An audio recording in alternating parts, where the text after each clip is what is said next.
So I suppose this topic, which I've chosen, may be relevant in this new normal, or what we can now call the next normal. So in fact, just as a preamble, although I'm now the Chief Executive of the Institute of Mental Health, which is a 2,000-bedded psychiatric hospital, the only tertiary hospital in Singapore, I have been able to pivot my entire practice into digital psychiatry. So I'm going to show you a little bit about the roadmap of the future. Smart services for smart children by smart professionals. Now, I'm not sure about the timing, so I will try to speak as fast as I can. I'm not sure whether I have an hour or less, but I will try my best. Some disclosures. Okay, so contextually, Singapore and Egypt, we're not that far away from the equator. You are a little bit more north, so you have your 4 seasons. Singapore is perpetually in summer.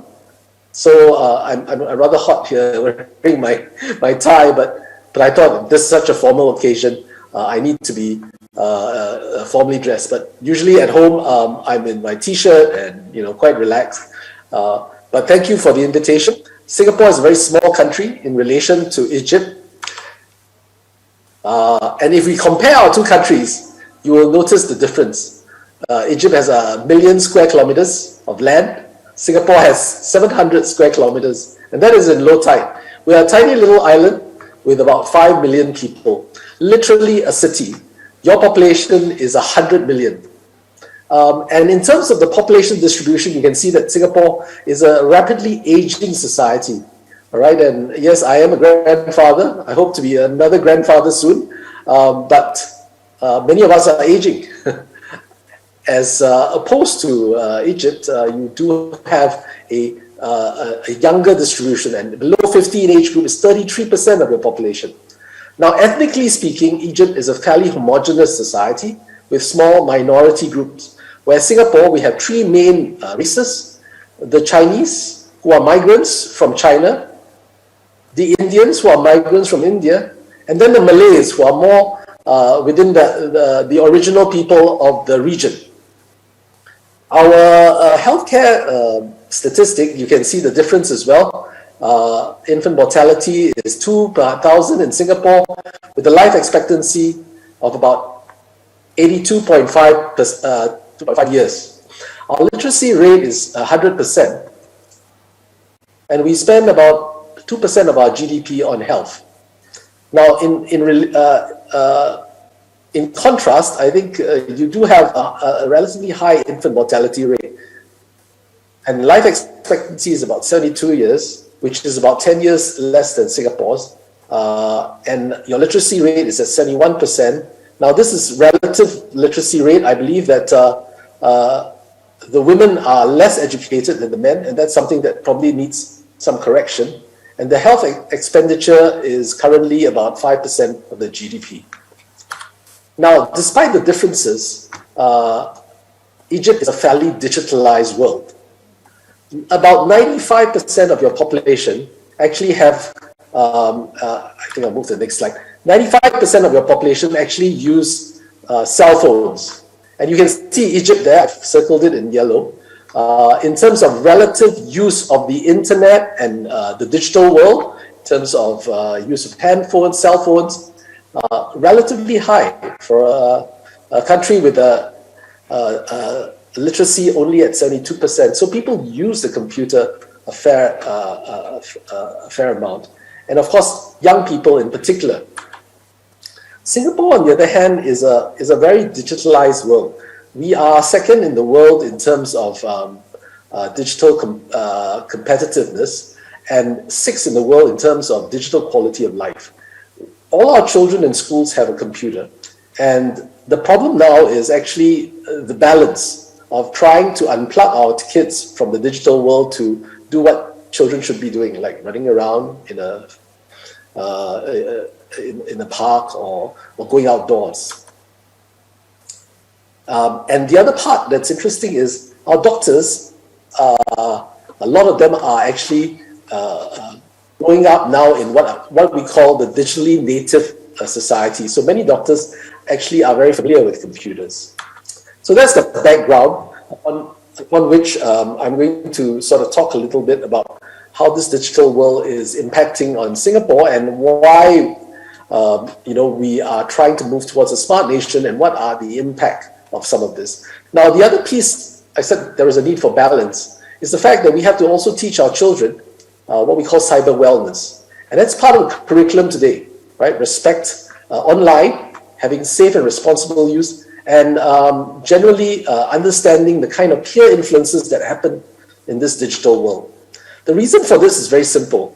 Now, this small chart, I don't know whether you can see it, is a study in OECD countries that suggested actually the digital world comes with a lot of risks. And between 2010 and 2017, there is more and more of sexual images online. There is more and more of cyberbullying, and there's more and more of inappropriate content that young people face. And you can see that gradual rise over the last 7 years after 2017. And of course, today, it's even more pervasive. Now, this is kind of confirmed with a survey that we did with parents and teachers. The top concerns were about privacy, about sharing of information, cyberbullying, and inappropriate content, both for teachers and for parents. So what will I cover in this background, this backdrop of our two worlds, somewhat different, but somewhat the same because we are exposed to this digital world? I'm going to talk a little bit about smart services, then I'll talk about smart children, then I will talk a little bit about technology-based approaches, and then an example of Singapore. Now let's start with smart services. Now, technology, for many of us, you will imagine, is actually, we always think of gadgets and electronic equipment, very complex engineering. But actually, technology is, by definition, really a practical application of science and techniques to create solutions. So, for example, like the man here, as he carries a sphere, the sphere is a technology because the sphere allows him to hunt. The computer is a technology, obviously, but technology is really an innovation that allows us to solve our problems. Now, what does it mean to be smart? The dictionary definition of smart is intelligence, right? But in infocom technology, the definition about intelligent systems or smart systems is really about how these systems are integrated, innovative, some aspects of digital, and potentially they should be sustainable and green, right? So they protect the environments, like, for example, a smart home. What about in healthcare? What does that mean?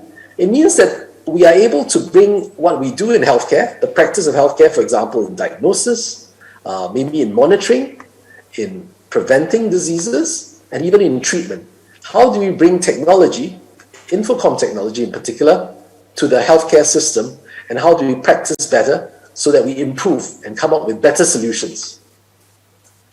Now, this is a definition, an engineering definition of smart service. A smart service is not about a product. It's not even a smart product where the product can collect information. It is about how this information that's collected from products that are digitally connected to the internet are enabled to return that data back to the user, the service user, to benefit them.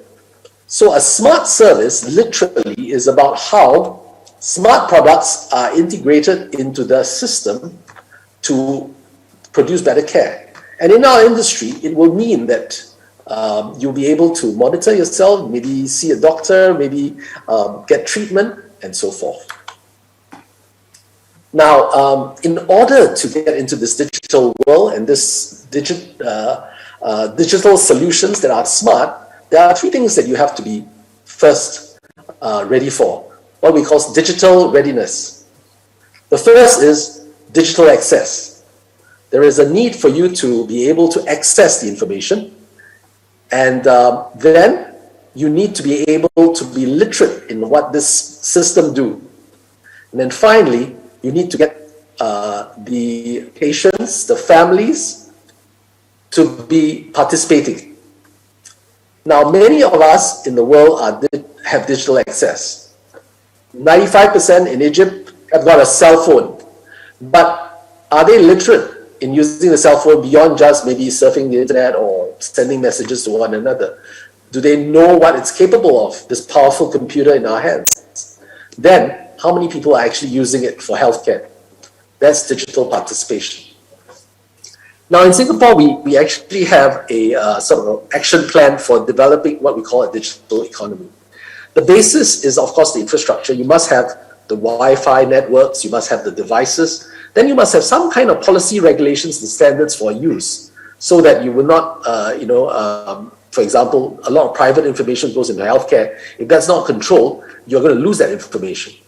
Then you need to do research and innovation into what can be done and what cannot, and what are the outcomes in doing digital interventions. And then you need to train people, the talent, the human resource. With that, you can start to digitalize your industries. Now, in healthcare, we are the slowest. We are the most far behind. The financial or banking industry, which has a lot of secure information, obviously, have already been digitalized 30, 40, or even 50 years ago. As a matter of fact, my father, who is now 89 years old, he left the bank at the age of 55 because they were digitalizing and he couldn't handle it. Then after you digitalize the industries, you need to then integrate the ecosystems, the pay system, the financial system with the healthcare system and other systems. Then you can start to industrialize or commercialize the digital world. And this is Singapore's hope, that you will be able to use the digital world to do many of the work that we currently do on a face-to-face basis. Actually, there are many countries that are moving along this trajectory. Okay, so that's the smart service component, the world that we're in. What about the children who are born into this world? What I call the smart children. They're not just the intelligent children, it's all children who are born in this age. So they are called digital natives because they are born in this age. And many of them are in this part of the world. But of course, due to access issues, you can see that some parts of Africa, even though they're born in this age, they have no access to digital equipment or services. So a lot of it is in developed world, but it's changing, obviously. And in Egypt, you're one of the more digitalized parts of Africa. Now, what happens to this generation? Now, it's called Generation Z for one. And because they're exposed to the internet, they're exposed to computers so early, their brains might be changed. This is a very old slide that I pulled from 2012. There is a thought at that time that the connectivity of the brain is evolved as a result of very early exposure to internet, computer services, and so forth. Maybe there is, maybe there isn't, we're not sure. What we know about the digital world in terms of the things that we can see, and I'm going to talk a little bit about some of the risks before we talk about the benefits. The first is, of course, physical activity. All right, lots of studies that suggest that adolescent health, in particular, has become worse. A lot of exposure to screen and screen time. In fact, that's led to many associations, including pediatric associations, to declare that the parents need to monitor screen time. In Singapore, our adolescents are not active enough in the WHO study, and that's why, because they're always on their computers or their devices. At the same time, the exposure to inappropriate material, one of the risks that I highlighted earlier. This study on the bottom left-hand corner talks about how exposure to pornography in multiple modalities, whether it's online, whether it's through media, social media, and so forth, actually results in early sexual debut, unsafe sex, and having multiple sex partners. We've had a number of incidents. This is more particular to Singapore. A young man who was who went to the United States and is purportedly getting involved in child pornography and being deported. Another is a DJ, an online personality, is very famous. He solicited sexual services from young people. So there are all of these sexual pressures because of online access to young people. The second, of course, is the problem of addictions. Now, youth addictions is not uncommon. It's the entry-level thing to all kinds of dangerous substances, psychotropic, psychoactive substances that are addictive.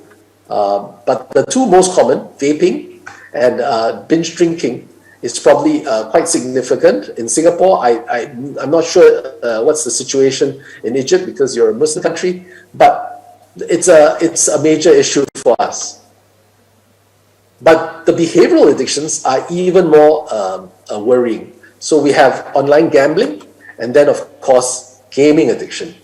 Now, back in 2011, we did a study where we tried to understand chronologically, in a longitudinal manner, how the children who are using internet to play games and so forth, how do they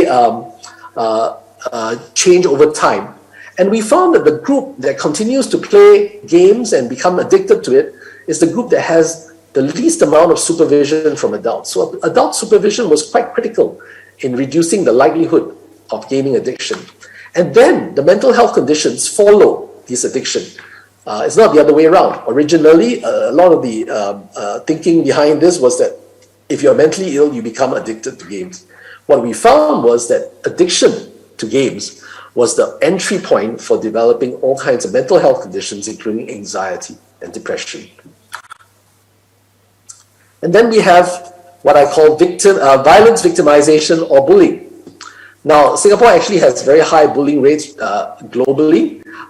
We have traditional bullying, which is what happens in a face-to-face situation, but we also have cyberbullying. And cyberbullying is as common, if not more common, than traditional bullying, but it exposes the young person, obviously, to a whole world of potential bullies, as opposed to traditional face-to-face bullying, which occurs within the setting of very often the school that the child is in. Now, that's the background of the digital world and the smart children that are growing up in it. What about technology-based approaches for healthcare? Now, traditional, as we know in our practice as child psychiatrists, it's very specialist knowledge driven. You heard 2 lectures around specialist knowledge. It's labor intensive.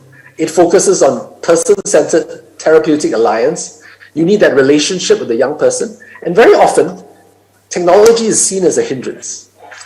Over the last decade or so, people have embraced technology a little bit more because you can integrate technology in the therapeutic process.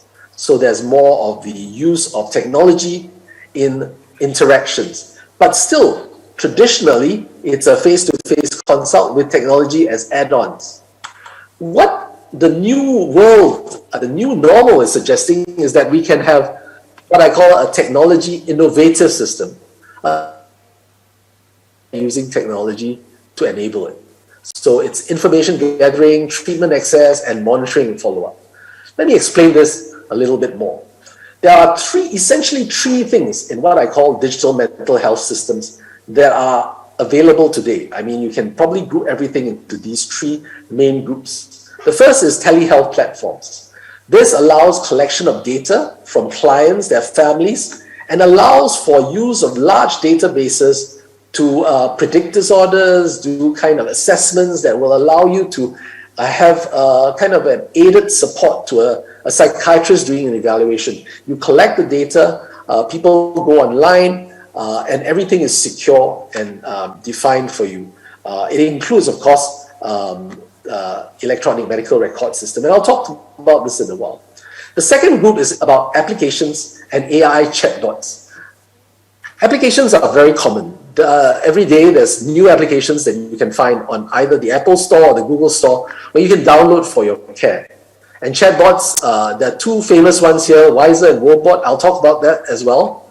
But they are very isolated systems, and people are suggesting that they should be prescribed, right? So I can prescribe, you please go and download this application and go home and practice what it teaches. So there's cognitive behavior therapy in these apps. There are other kinds of interventions which are traditionally applied, but now being done automatically online. The last group of digital mental health interventions is what I call online health communities. These are communities where young people can gather, learn from one another, but it needs to be curated and moderated.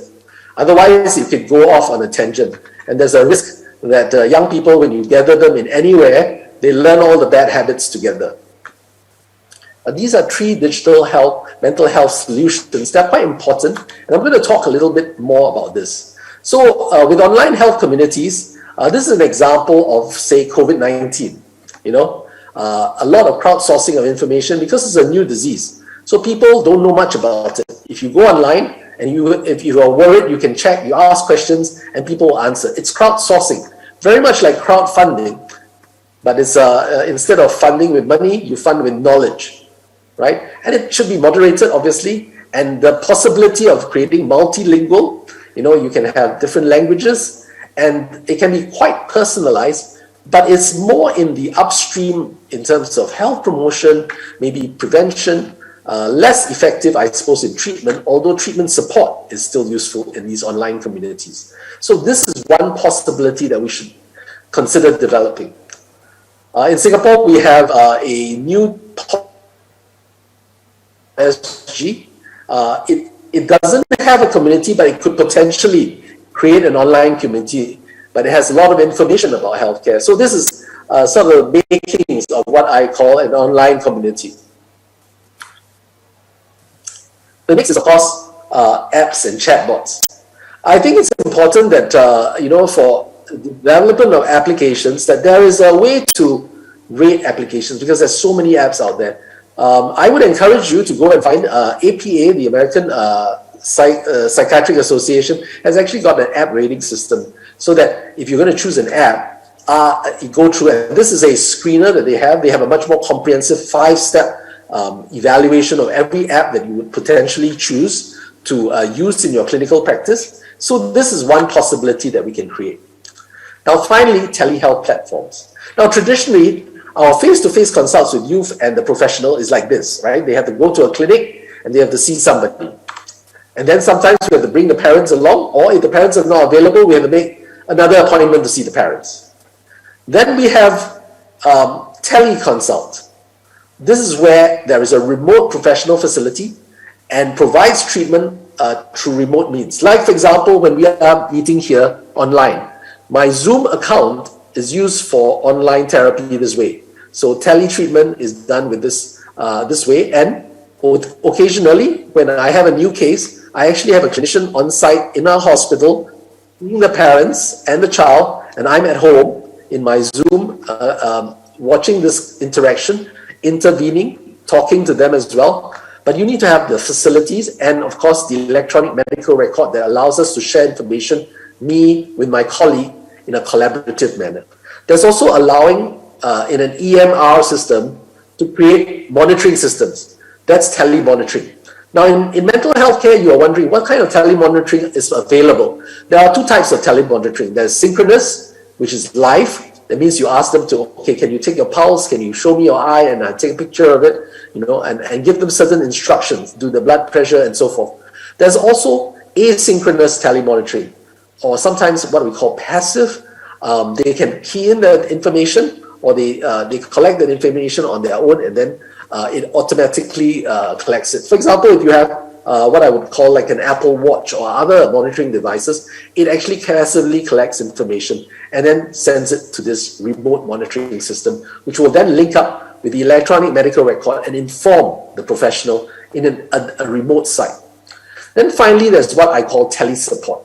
The telesupport is really about supporting the ecosystem that the child is in, whether it's parents or teachers or even the child themselves, right? So today I do a lot of emails with patients, but in the future they will have a dedicated messaging system, a little like WhatsApp or something of a similar nature, but secure and not hackable, where people can get the information and then use that information as part of your practice. And again, these systems can be linked to your electronic medical record. So that's telemedicine, telehealth, and telecare. These are four main concepts: telecollaboration, treatment, monitoring, and support that we currently do in telehealth platforms that should ideally be linked with the apps and the chatbots and also to the online community. If we do that connection well, then your innovative new digital mental health solution for young people will be almost complete. So I just want to sort of share a little bit about how this is very different from what we traditionally do in face-to-face. So there are two things that we can do. One is therapies, which are for people with mental illness, and the technology itself, not just in this context, as you see this telehealth platform, not just for people with mental illness. It can be for the greater population in terms of what I call mental health promotion. Why? Because there are automated systems in there. So someone who doesn't have a mental illness can still get onto the system and get a lot of help in terms of knowledge, health promotion, and other kinds of support systems when they have queries. And it can all be kind of supported or automated. Very much like this. So at the end of the spectrum, with a therapist, you will have a face-to-face. This is for serious illnesses. But on the other end, there's pure self-help. You can get a lot of information. You can gamify it and what we call serious games, or you can create chatbots. You can automate different things, basically creating a mental health ecosystem. So that's the theory. How is it in practice? Is it really possible? So now I'm going to give you some examples to just show you the possibilities. The first is what we call tracking or monitoring. Data, a lot of times we assume is in mental health is just asking questions. Yes, but there's also passive data that can be collected. For example, your pulse rate. I believe that the pulse rate is linked to your emotional well-being.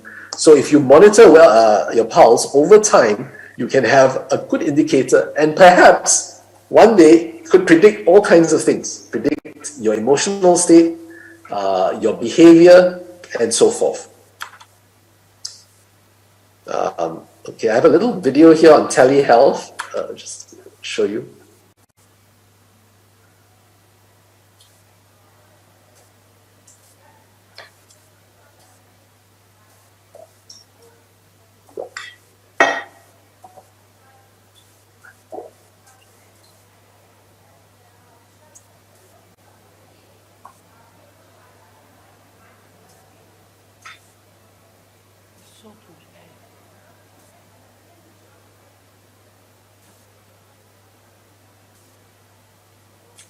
So this is one example. I mean, it's already in practice. The other is the therapy bots of the chatbots. And this one is a video of Wobot.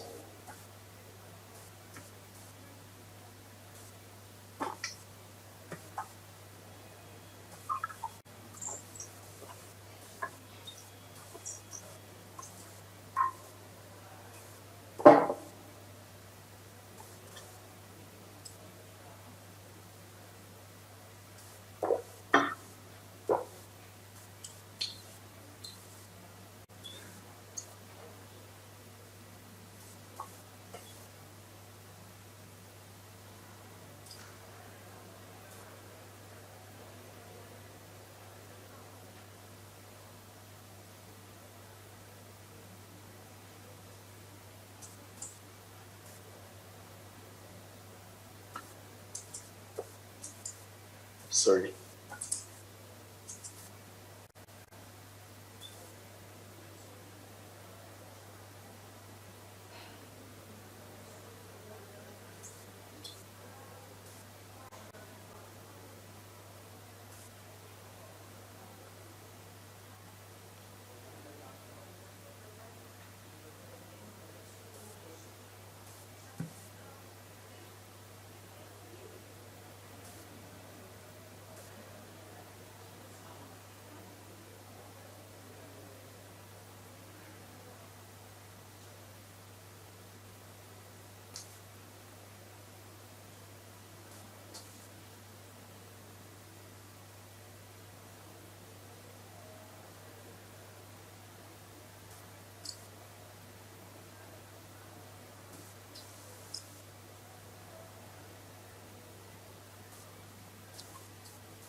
I won't go deeply into it because you can go and test out the robot.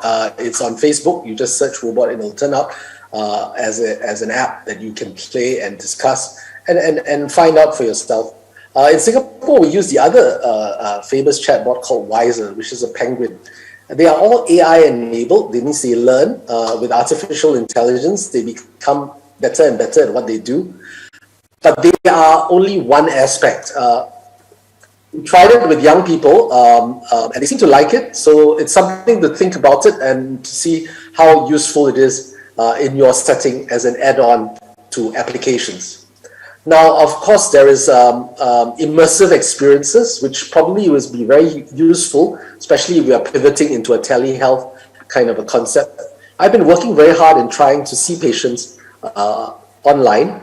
And I think there are some limitations because, for example, the camera. So currently my camera is over there, but I'm looking at a screen that's slightly above. So my eyesight and the way I'm looking at things is not exactly aligned. So if you are seeing me as a therapist, you don't have the eye contact that we need in therapy sometimes to develop alliance. Now, immersive virtual reality scenarios are potentially a way to get around this, but the technology is still very native, very not ideal. And you can see this.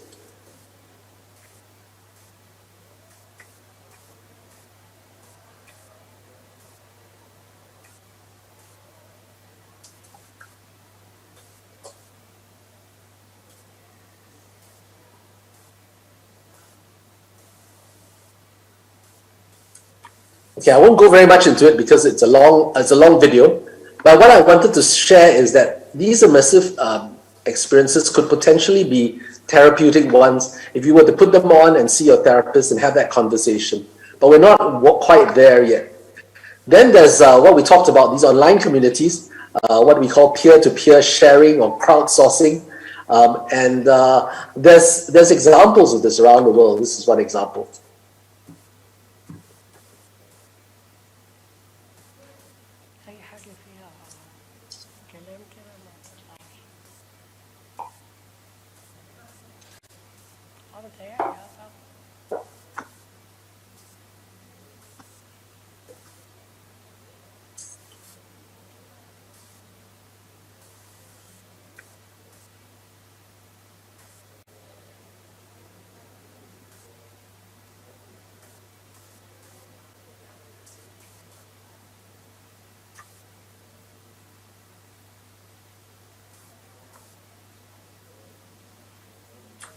So that's one example. I won't go, I mean, the video is quite long. The other piece that I want to talk about is really how do you facilitate the combination. The word synchronous and asynchronous means live versus not live. So how do you have this kind of communication? Is it possible to speak to your doctor, or you think you're speaking to your doctor, but you're getting an AI chatbot that connects with you, and at some point, when the chatbot realizes that you need to speak to a real person, it channels you to a live communication. And I think today we see some of this in certain industries, for example, in retail or banking, telecom. Can we do this in healthcare? That's something that we should look forward to. And there are some examples of this that people are piloting and prototyping. Now, this is just to give you an example of some robots that exist in systems today. Some of them are humanoid, others are less. And then there are also games that people have created that increase engagement, have certain entertainment. Sparks is a very interesting game. Unfortunately, it was created in university in Auckland, and it never really actually got into commercial use, and we've not been able to use it. It's a game designed to treat adolescent depression.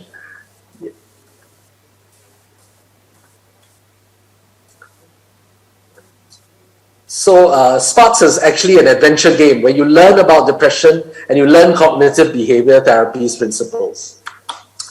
But like I said, the problem is it's not been able to become commercialized for use. And I think that's where our challenge today is very much an issue.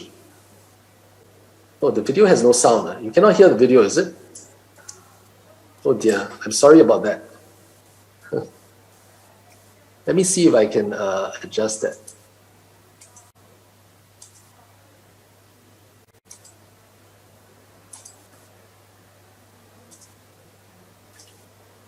Let me see. Can you hear me?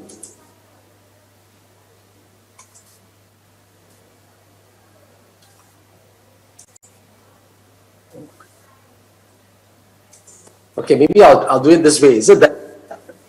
Let me just try. Okay, I'm going to give you some Singapore examples. First, I think the important thing about the digital history of Singapore is really around computerization. It took us many years for us to get to anywhere close to what we've got today in terms of a digital nation. So I wanted to tell you that this is a long journey. And we're not quite there yet. Healthcare is still far behind the digital government initiative, where every aspect of interacting with our services, our public services, are digitally enabled and enhanced. So these are some examples of the digital government that has gone into most industries, healthcare being probably the last. But telemedicine is probably the example for us. Because of the pandemic, we've had to pivot telemedicine. And originally, we developed really to work with certain very big groups of patients, reducing the need for them to come to the hospital for care, and that's with the nursing homes.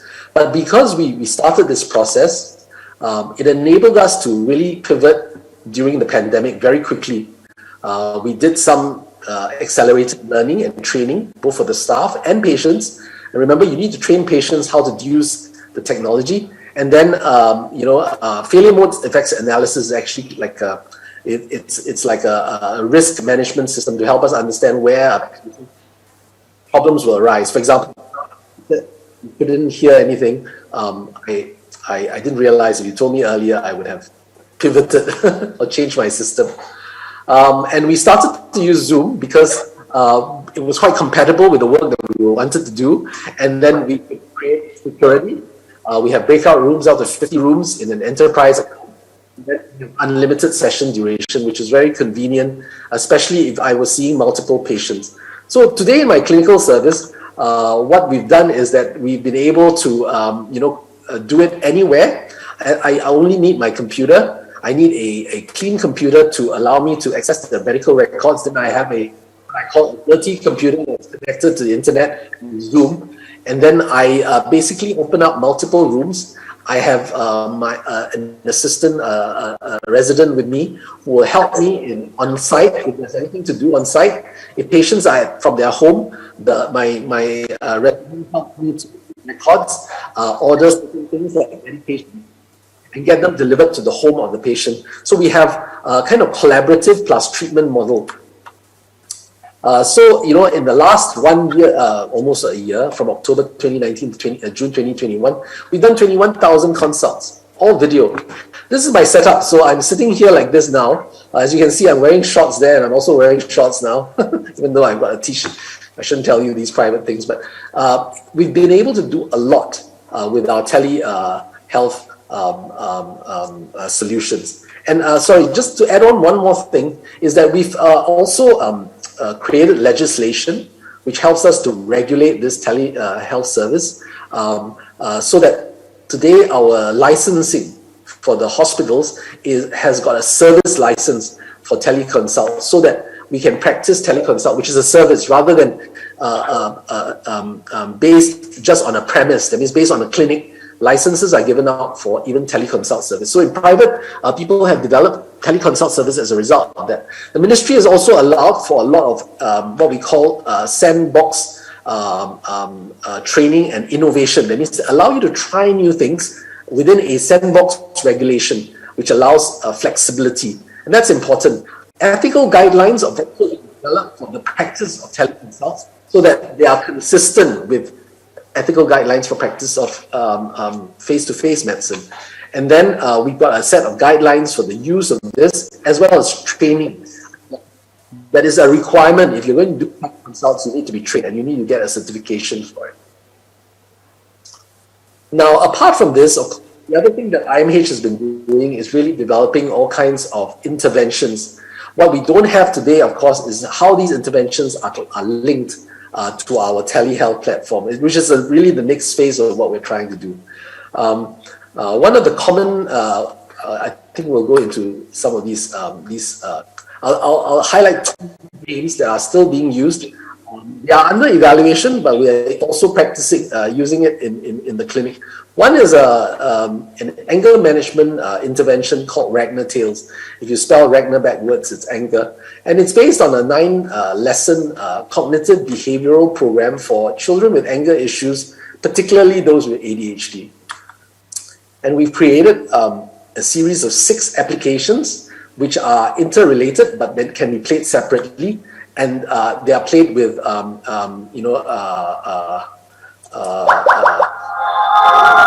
the support of therapists. So we created a world, and there's a storyline behind it.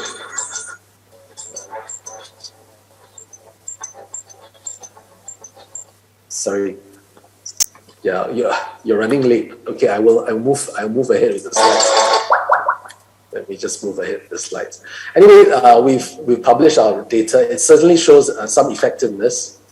And the other thing that I wanted to share with you is really a more interesting, fairly innovative technology that we are developing for treating ADHD with a brain-computer interface. Now, brain-computer interface basically translates brain signals into activities, for example, to move an artificial arm or move a wheelchair. But we have developed a feed-forward system in which we try to understand what's the attention of the brain like, the brain waves that are associated with that, and then we train the person towards getting to that state more often.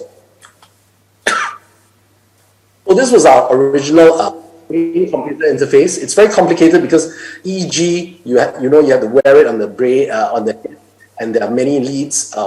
We have, of course, evolved the system into something a lot more simple. We realized that the frontal, one single lead in the prefrontal cortex is probably what you want to measure most of the time. And then we created a game in which there's an avatar, and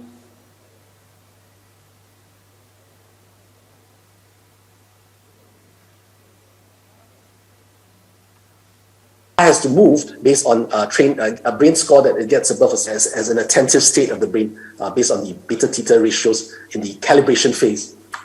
We've been able to show, and this is a randomized control trial that we do, we've been able to show improvement. Okay, my internet is unstable. I hope you can hear. We've been able to show improvement in the attention span of children who have gone through this. And we've also done some MRI scans to show that the brain connectivity is altered in this training program. I don't have time to go into the details of this. I'm going to conclude with 5 simple points. I think you need to start learning about what technology can do for child adolescent mental health. We need to use technology platforms and open data to really create meaningful applications, and we need to adopt solutions in our hospitals and clinics. We need to reach out to patients and families who need digital access and literacy to get them ready to be on this journey. And then we should talk more about ideas and solutions for a smart mental health ecosystem.